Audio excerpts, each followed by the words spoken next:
Dans chaque activité que l'on commence, il y a des erreurs et des choses que l'on fait à chaque fois et on se dit merde, si j'avais commencé ça directement de la bonne façon, à l'heure actuelle, je serais sur Mars. C'est la même chose pour moi. Je me dis si j'avais commencé la rétention séminale en 2014, au même moment où j'ai commencé le développement personnel à fond, alors à l'heure actuelle, je serais sur Mars. Mais en tout cas, on n'est pas là pour s'apitoyer sur notre sort, car aujourd'hui, on va voir les 15 erreurs à ne pas commettre afin d'avoir la meilleure rétention séminale possible et d'aller le plus vite dans la maîtrise de ce nouveau style de vie. Salut les gars, j'espère que vous allez bien. Alors j'ai tenu à faire cette vidéo là, pourquoi? Parce que je vois qu'il y a beaucoup de questions ou beaucoup de personnes qui restent bloquées dans un certain niveau en rétention. Donc je vais vous donner 15 points que j'ai remarqués qui reviennent souvent. Certaines fois j'ai fait les mêmes erreurs, d'autres fois non. Mais le fait de faire un journaling constant et de refléter et de réfléchir sur mes erreurs, j'ai pu progresser plus vite et aujourd'hui avoir une certaine maîtrise de cette pratique et de ce style de vie. Donc on va voir rapidement en 15 points les choses que tu dois éviter pour que tu puisses t'élever le plus rapidement et enfin irriguer tous tes chakras. Le premier point, il est tout bête, c'est négliger les compléments alimentaires. Il faut que le corps soit alimenté avec tous les compléments alimentaires nécessaires qui sont présents dans la semence. Pourquoi? Parce qu'on a perdu tellement d'énergie pendant plusieurs années, donc il faut récupérer cela très rapidement. J'ai un pote avec qui je parle, il me dit ouais j'ai fait une cure, j'ai fait une cure. Frère, tu n'es pas une cure, tu prends ça tout le temps parce que tu as perdu ton énergie pendant 15 ans, 20 ans, donc il est temps pour toi de récupérer cela le plus vite possible.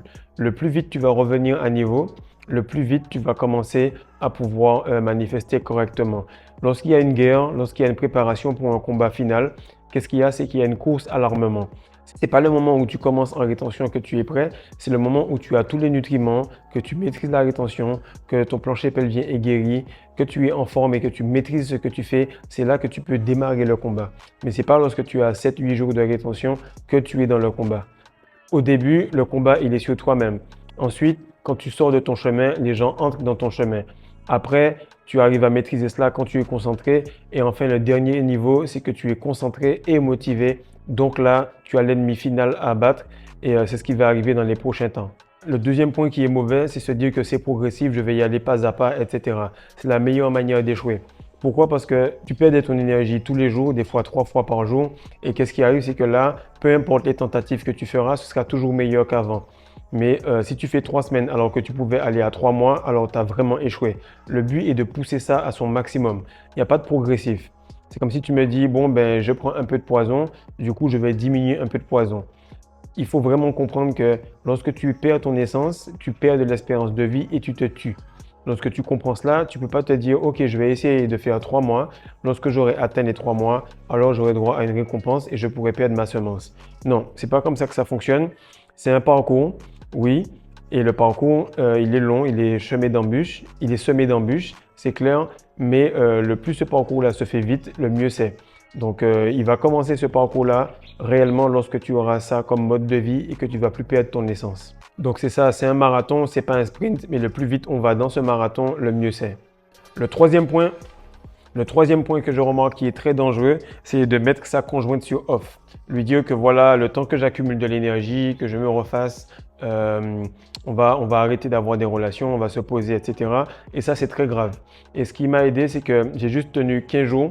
Je lui ai dit, voilà, donne-moi 15 jours que je gère un petit peu le truc. Et à partir de 15 jours, on est parti directement sur une cultivation en duo de l'énergie. C'est beaucoup mieux. Pourquoi? Parce que cela envoie un mauvais message. Elle se dit automatiquement, ok, donc lui, il me repousse actuellement. Pourquoi? Parce qu'il a vu que perdre son énergie, c'était mauvais. Et inconsciemment, elle se dit, mais au lieu qu'il puisse progresser ou qu'il puisse simplement retenir son énergie, ben, il rejette la faute sur moi. Elle va pas le dire consciemment, elle va pas penser cela non plus de manière subconsciente, mais de manière inconsciente dans sa tête, elle va se dire mais c'est pas de ma faute, j'ai rien fait, je comprends pas pourquoi il me repousse maintenant, est-ce qu'il m'aime vraiment, est-ce qu'il me priorise dans ses objectifs, etc., etc. Elle va se dire également est-ce que tous les moments passés avant c'est de la merde, est-ce que toute notre relation on la fout en l'air juste parce qu'il a découvert qu'il faut qu'il retienne sa semence. Donc c'est très important de faire attention à cela. On ne met pas sa femme sur off, on ne met pas tout cela sur off parce que si elle vous disait voilà, on va tout simplement arrêter pendant 2 à 3 mois parce que j'ai mon célibat à tenir, il faut que je récupère mes énergies, je pense que vous allez péter un câble. Alors il faut faire attention à cela pour que vous compreniez que c'est vous qui étiez faible dans votre rôle, c'est à vous d'élever les standards et de faire vite de régler le tout. pour que vous puissiez retrouver votre conjointe le plus rapidement possible. Le quatrième point, comme vous l'avez vu, vous pouvez regarder sur toutes les vidéos, il y a toujours un gars qui dit ouais j'ai fait ci mais j'ai pas de réaction féminine, ouais j'ai fait ci mais j'ai mon plancher pelvien qui coule, ouais j'ai perdu de la semence, etc. Le quatrième point, c'est de courir tout le temps après les bénéfices, tout le temps chercher la manifestation des résultats. Et le problème, c'est qu'au lieu de se dire voilà je pars sur un très long terme, j'en fais mon style de vie et au fur et à mesure je vais avoir des petits bonus, je vais collecter des choses. Lorsque tu restes directement sur les bénéfices, alors tu dégages une aura de manque, une aura de perdant, de needy guy, un gars qui a besoin des bénéfices pour être heureux, un gars qui a besoin de la fille pour être heureux, un gars qui a besoin des films pour être heureux. Et tu transfères cette mauvaise dopamine sur cette activité maintenant. Donc, il faut faire attention à cela. Pourquoi? Parce qu'on ne va pas profiter des jours. Donc, s'il y a des bénéfices, je passe une bonne journée. S'il n'y en a pas, je passe une mauvaise journée. Le plus important, c'est de tout simplement se dire, OK, là, je vais être en rétention. Je vais tout simplement profiter des bonnes journées, des mauvaises journées. Je vais apprendre un maximum.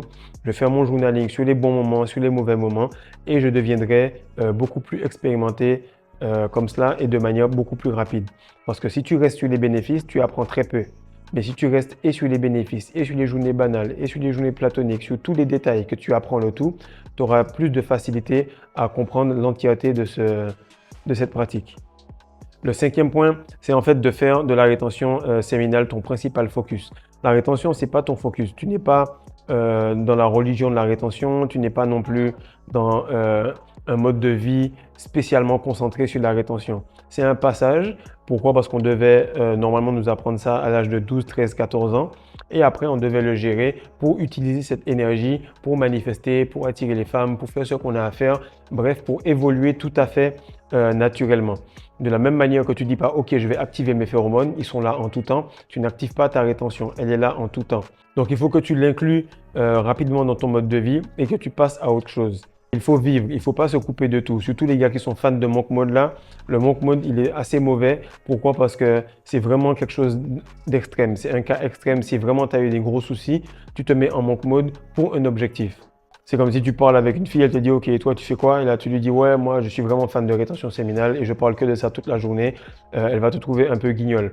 Pareil pour les gars qui sont red pill, s'ils font que de la red pill, c'est pas bon. Pareil pour les gars qui parlent de muscu, c'est pas bon. Donc c'est quelque chose que tu as qui va te permettre de mieux évoluer dans la société. Donc, tu as besoin d'un peu de red pill, tu as besoin de la spiritualité, tu as besoin de la rétention, tu as besoin de la séduction et tout ça font de toi l'homme que tu es. Donc, un peu de chaque et tu pourras mieux maîtriser les événements qui se dressent devant toi. Le sixième point, c'est se couper complètement des femmes. Alors, le monk mode, ce que la plupart des gars n'ont pas compris, c'est que le monk mode, ce n'est pas spécialement par rapport à la rétention. Au contraire, le monk mode, c'est que, OK, je veux être le meilleur entrepreneur possible. Qu'est-ce qui arrive? Je me mets en monk mode par rapport à un objectif donné sur une période. Et le monk mode est tellement restrictif, tellement dur, que lorsque j'atteins cet objectif-là, normalement, je suis en avance de 2-3 ans sur la concurrence. Je m'explique. Tu te réveilles le matin, tu es en monk mode par rapport à la musculation. Directement, tu ne prends pas de douche, tu t'habilles, tu vas et tu enchaînes une séance pour que tu puisses le faire à jeun, pour sécher.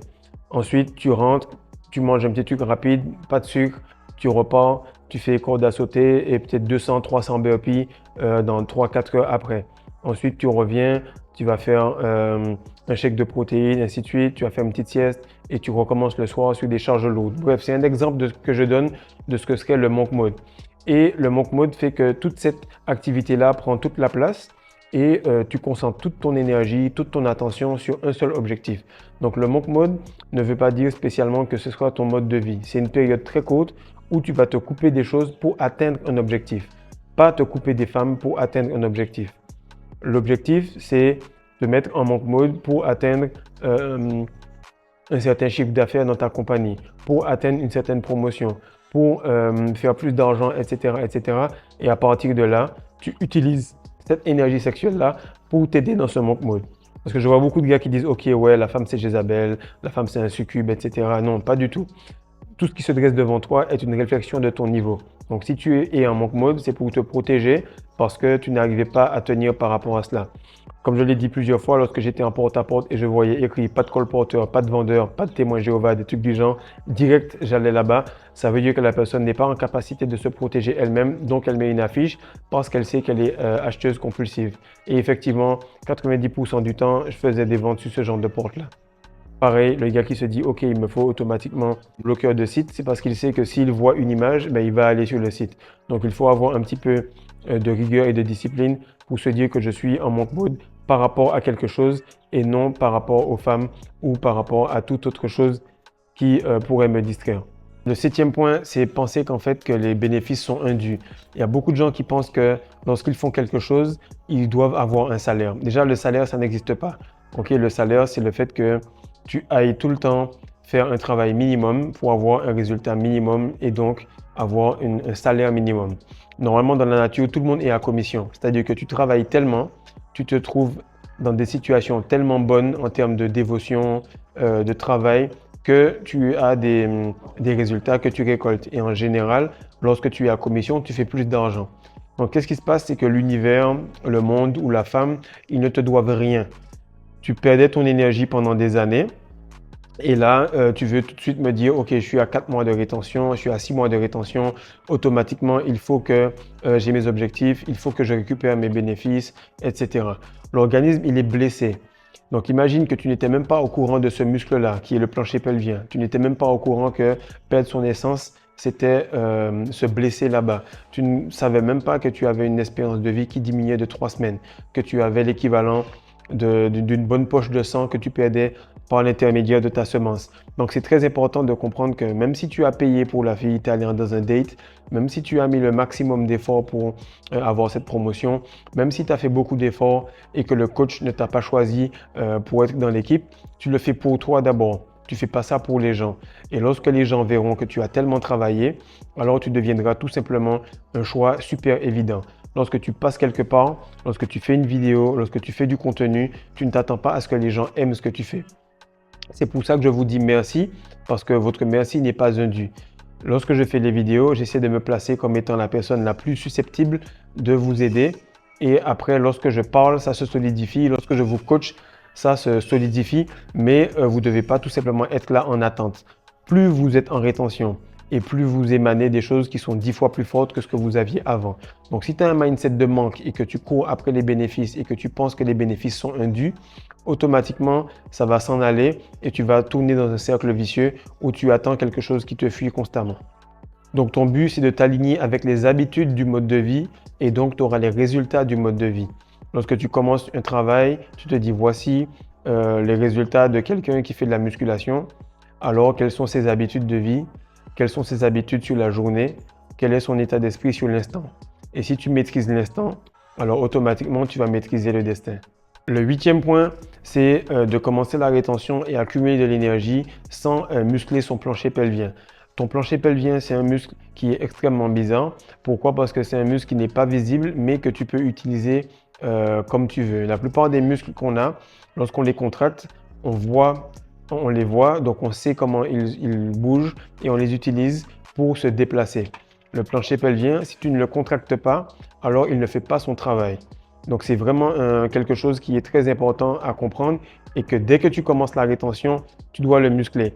Parce que réellement, ta rétention commence au moment où tu n'as plus de rêve érotique du tout, au moment où tu ne perds plus ta semence, au moment où cette porte-là est complètement fermée et que l'énergie circule à l'intérieur de toi.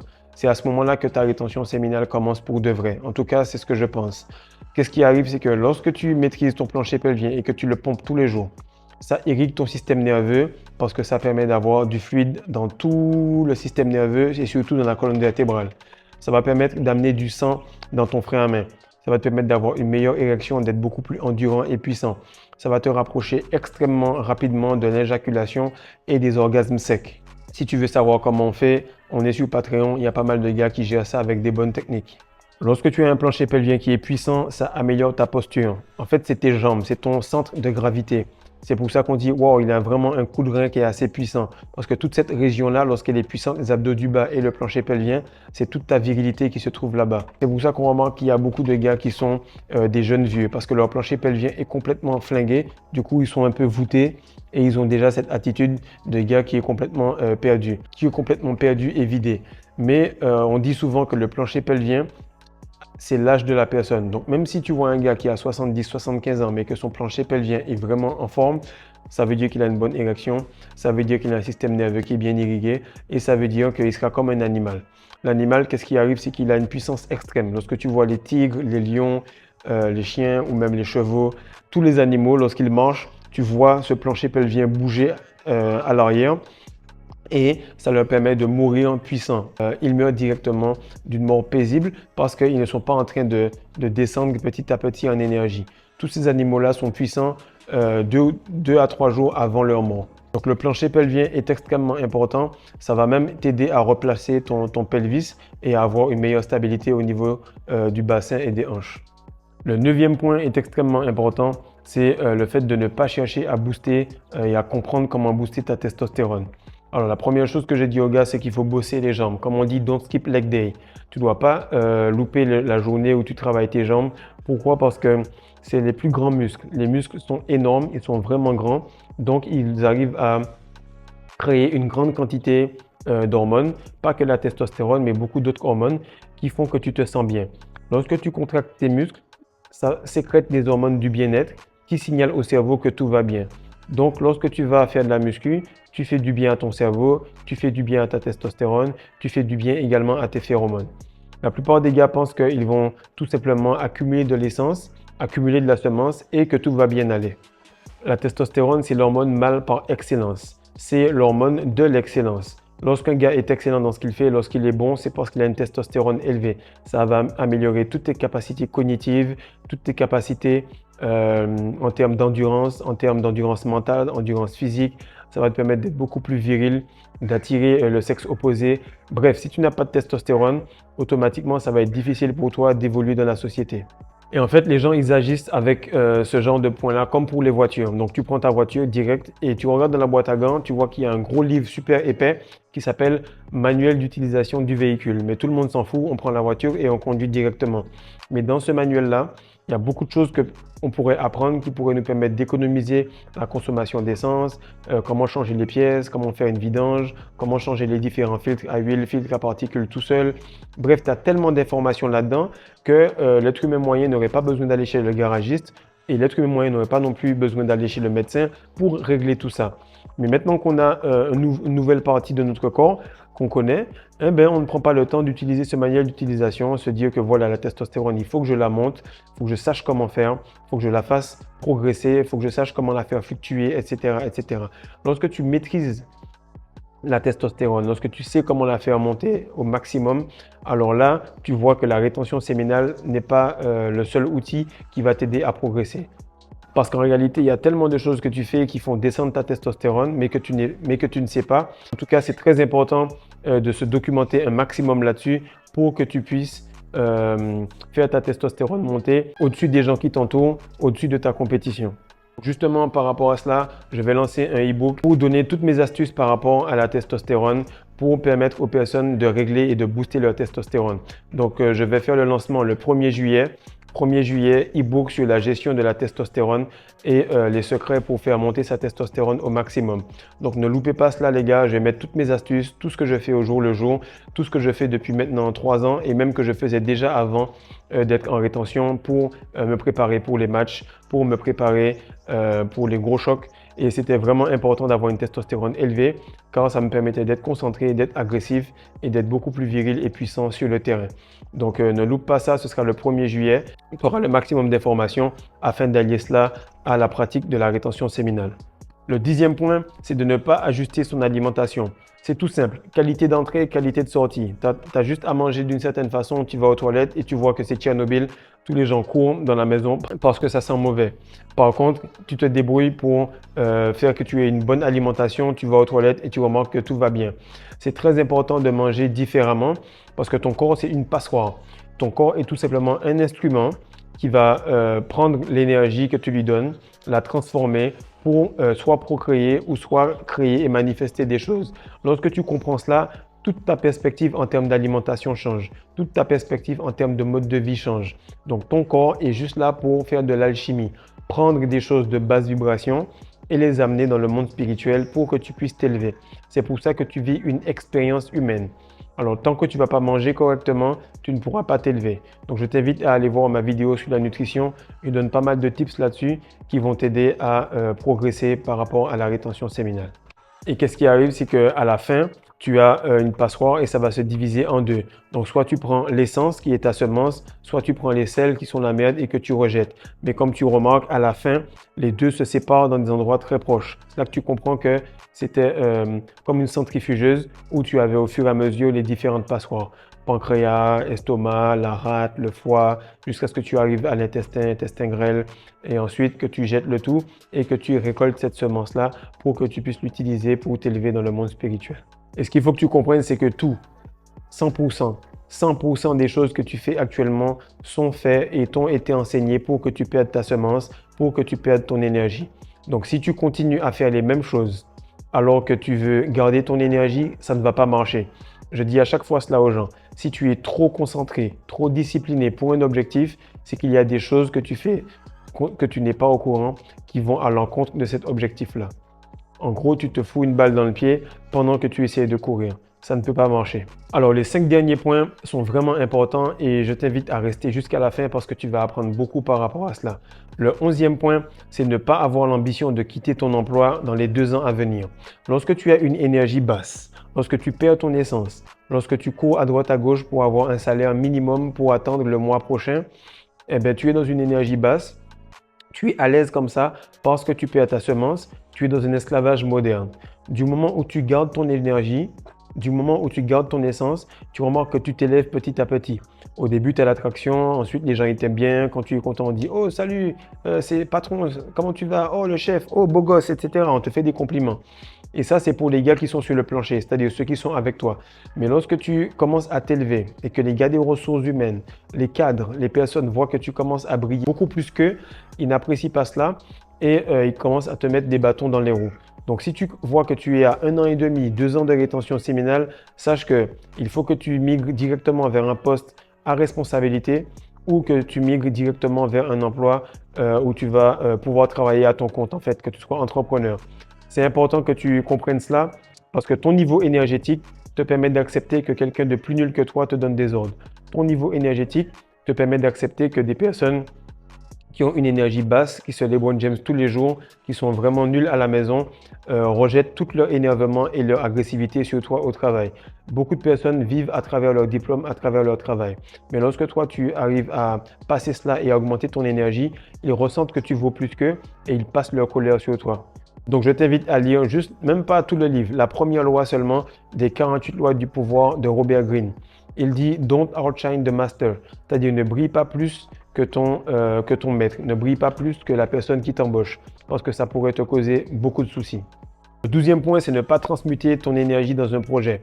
La plupart des gars, ils se disent « Ok, lorsque je serai prêt, ça va aller, du coup, je pourrai manifester ci. Lorsque je serai prêt, je vais aller voir telle ou telle personne, je vais lui dire que je veux bosser sur telle ou telle chose. » Le problème qui arrive, c'est que Dieu te dit « Viens comme tu es ».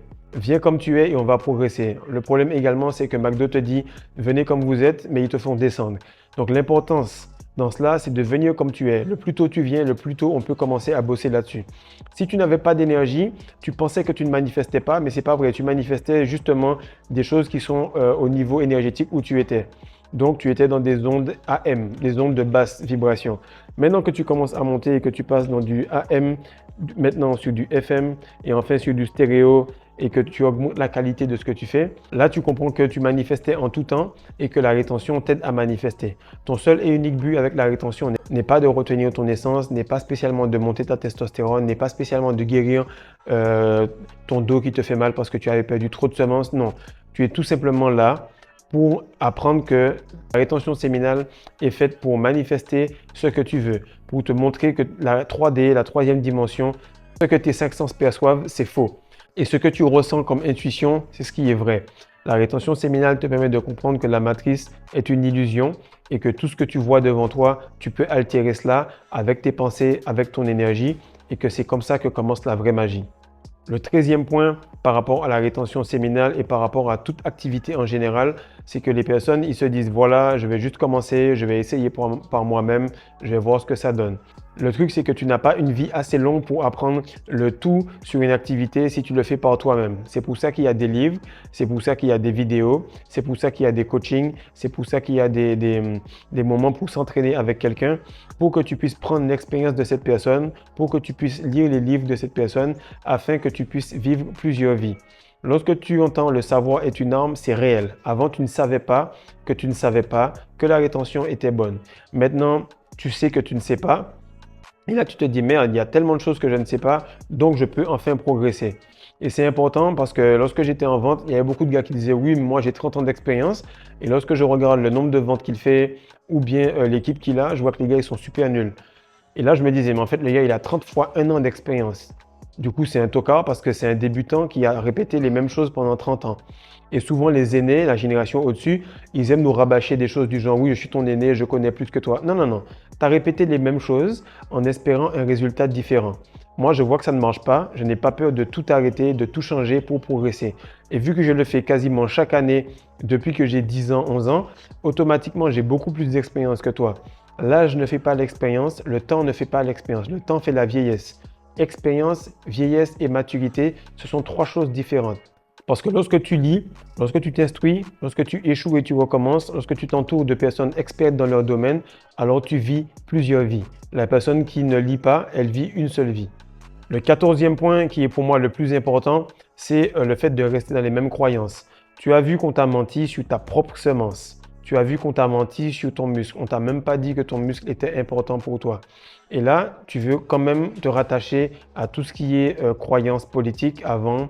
Tu veux te rattacher à tout ce que tu entends à la télé. Il y a toujours un crétin qui vient te dire « Oh oui, mais telle étude prouve que… » Il y a toujours un gars pour te dire « Oui, j'ai vu telle vidéo, on est allé sur la Lune. » Ou bien un autre gars qui te dit « Ouais, vous remettez tout en question. » J'ai eu ce genre de gars-là il n'y a pas longtemps et j'avais envie de lui dire « Mais je ne comprends pas. Donc toi, on t'a menti sur tout. Dans ton corps, on t'a menti, on t'a dit qu'il y avait un fameux virus qui pouvait quasiment tuer, mais avec juste un tissu sur ta tête et une attestation imprimée par toi-même, tu étais certain de pouvoir sortir. Mais lorsque je te dis que c'est impossible qu'on soit allé là-bas, tu rétorques que oui, alors qu'on voit la vidéo que la fusée n'est pas passée. Il faut vraiment faire attention. Pourquoi? Parce que les 3 premiers chakras vont être faciles à passer. Ça va être de l'accumulation d'énergie. Tu vas te sentir plus ou moins heureux ou haineux. Tu vas atteindre le chakra du cœur. Et là, tu remarques qu'à partir du chakra du cœur, il y a une séparation avec les gens. Les gens ne t'aiment pas ou tu n'aimes pas les gens ou des fois tu es colérique ou des fois tu as trop d'amour pour les gens et les gens te piquent par rapport à cela. Et c'est à partir de ce chakra-là et tous les autres que tu dois déconstruire tout ce qu'on t'a appris, que tu dois déconstruire toutes tes connaissances, que tu dois te dire tout simplement, Dieu, me voici, je ne connais rien. Je ne connais rien, instruis-moi. Et c'est à partir de cette humilité-là que tu vas pouvoir avancer. Pas par rapport à un livre, pas par rapport à une étude, pas par rapport à tes diplômes. Il faut que tu enlèves ton ego. Il faut que tu enlèves tout ça. Il faut que tu sortes de l'ignorance instruite. Il faut que tu te dises, je ne sais rien. Et c'est à partir de là que l'univers peut entrer en toi et t'offrir tous ses savoirs. Mais si tu continues à répéter les mêmes choses, tu vas remarquer que tu as 2 oreilles pour apprendre plus que tu ne parles. Et en gros, lorsque tu viens en rétention et puis directement, tu veux défendre la matrice, puis dire non, mais il y a tel article du Figaro ou de BFM TV qui dit ci ou ça. En réalité, tu es un peu comme le gars qui dit non, non, non, mais ma meuf, je lui fais confiance, elle est juste sortie rapidement voir son ex, ils sont encore amis, il ne va rien se passer. En tout cas, elle va te tromper parce qu'ils l'ont déjà fait avant. Ils t'ont trompé sur le soja, sur tout plein de choses, sur les hydrocarbures, ils t'ont trompé sur tout. Et lorsque tu arrives au point où tu arrives à avoir la vérité sur une chose sur laquelle tu es convaincu, tu dis ok, là je suis sûr sur ça, mais je pense que tout le reste, ils m'ont pas menti. Donc je vais arrêter avec ce point-là parce que ça m'agace, mais c'est vraiment important que vous ne restiez pas dans les mêmes croyances et que vous vous laissiez guider par votre instinct et que vous ayez un esprit critique qui soit placé sur les faits et non sur des études. Les études sont faites pour les gens qui n'ont pas d'opinion. Le 15e point que je vois qui est extrêmement important, ce sont les gens qui se donnent des objectifs en termes de jours, en termes de mois, en termes d'années. C'est extrêmement grave de faire cela. Pourquoi? Parce que, de un, si tu es en rétention, c'est que tu reconnais quand même qu'il y a une entité qui est au-dessus de nous, qui gère le tout. On va appeler Dieu, la source, l'univers. Bref, tu as compris qu'on n'était pas les personnes en charge de ce qui se passe. Maintenant, qu'est-ce qui arrive? C'est que toi, tu es en train de dire, je vais rester en rétention pendant 1 an, etc. Et lorsque tu fais ça, tu es en train tout le monde de dire que j'assume que pendant la prochaine année, je serai en vie. J'assume qu'à partir de 1 an, lorsque j'aurai passé les 1 an, je vais maîtriser cela. Beaucoup de gars arrivent à 1 an et ils remarquent que c'est vraiment chaud parce qu'il y a beaucoup de choses qu'ils n'ont pas réussi à régler ou que le corps demandait plus de temps pour se guérir. Le plus tu vas maîtriser l'instant, le plus tu vas maîtriser ton destin. Et lorsque tu vois que ce qui est passé est fait, tu ne peux pas le gérer, ce qui est futur est incertain, alors tu te dis, voilà, aujourd'hui c'est présent, c'est pour ça que c'est un cadeau, il faut que je le gère correctement. Et lorsque tu es en rétention sérieusement, tu ne sais plus quel jour on est, tu n'as même plus envie de fêter les anniversaires, tu n'as plus envie d'être à Noël ou quoi que ce soit. Pourquoi? Parce que chaque jour c'est un bonheur, chaque jour tu as une belle énergie et le plus tu te retiens, le plus tu es content d'être en vie. Donc réécoute cette vidéo-là, fais bien attention à ce qu'aucun de ces problèmes-là ne te retarde et surtout n'hésite pas à prendre le e-book le 1er juillet car je vais mettre le maximum d'informations là-dedans pour que tu puisses augmenter ta testostérone et avoir le maximum de bénéfices de la rétention que tu fais actuellement. Peace.